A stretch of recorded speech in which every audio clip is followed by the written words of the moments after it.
Greetings YouTube. Today I am going to review my latest book, the Xeno Chronicles by G. Wayne Miller. I always find it interesting when people have their first names as just an initial. Like, are they ashamed of it, or they just really prefer their middle name? The subtitle of this is 2 Years on the Frontier of Medicine Inside Harvard's Transplant Research Lab. And there's a reason there's a pig on the front of this book. The Xeno refers to alien. In this case, xenotransplantation. The hopeful research subject of eventually being able to transplant animal organs into humans and have them be viable. The pig is chosen because there is a particular strain of miniature pig which is approximately the same size as a human. Standard swine are way too big. Charlotte's Web shows a cute little pig. Those things can be 1,000 pounds when they're done. Alright? Too big. But the miniature swine are the correct size for a human. And you would be able to use, at least in theory, their liver, kidneys, pancreas, hopefully, heart, lungs, things like that. The problem is rejection. Humans don't much like having animal organs put inside them. It's been tried in the past, it's always failed. So this line of research isn't using people yet, it's using baboons. Baboons are close enough to people that you're allowed to, they can get some really good idea of how the bodies will handle the organs and whether they will reject them.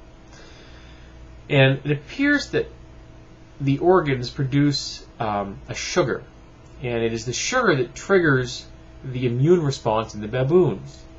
So they were trying to find a pig strain that didn't have this particular sugar.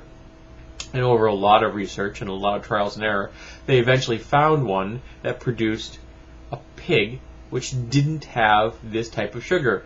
But apparently there are 2 different strains of this sugar. So they had to go back and do some more research, and eventually they found what they call the double knockout pig, which is a pig that had none of these sugars at all. They then cloned this pig and used these clones to transplant organs into baboons. Now the organs that were put into baboons weren't put in there to replace organs, but they were put in there as additions to their organs. So baboons ended up having 2 hearts, both of them doing the same job, and they ended up having 3 kidneys and things like that. One of the things they found is that the thymus gland is a key component of our immune system.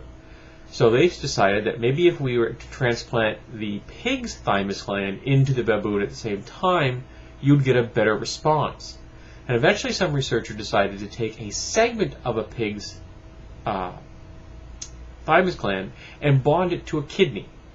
Let the pigs heal, let the thymus gland essentially fuse itself with the kidney, and then cut off the section of the kidney with the thymus gland and use that as a transplant device.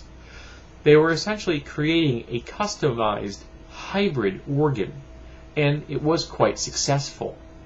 They even had one baboon that its own kidney failed, and the new hybrid thymus kidney functioned and took over the job that the old kidney had. But none of the baboons were ever to be able to have complete acceptance, and eventually all of them either died or had to have the organs removed. They actually had one heart, I believe, which functioned for 149 days, which is kind of impressive. The book is inconclusive. It is book's a few years old, about 5 years old. But it was very promising, and I found that this was quite enlightening, and it even has some applications to role-playing games, believe it or not. One, the Act the Math game, has pigs in it, which are the ultimate achievement of this book. Perfectly suited organs for humans.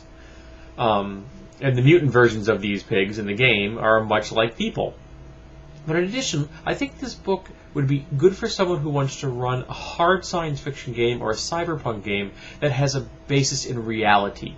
That they really want something that works in the nuts and bolts of the real world. It's not a deep read. It's not a hard read. They do talk about a bit of biology, but it's nothing that I don't think anyone who has a high school diploma is not going to be able to grasp with ease. His writing style is fairly approachable. I may seek out others of his books. He's written a number of other science books, mostly in the medical field, I believe. And I definitely enjoyed it, and I'm glad I read it. And I think that anyone who has an interest in biology, medical science, or the cutting edge of medicine would definitely enjoy this book.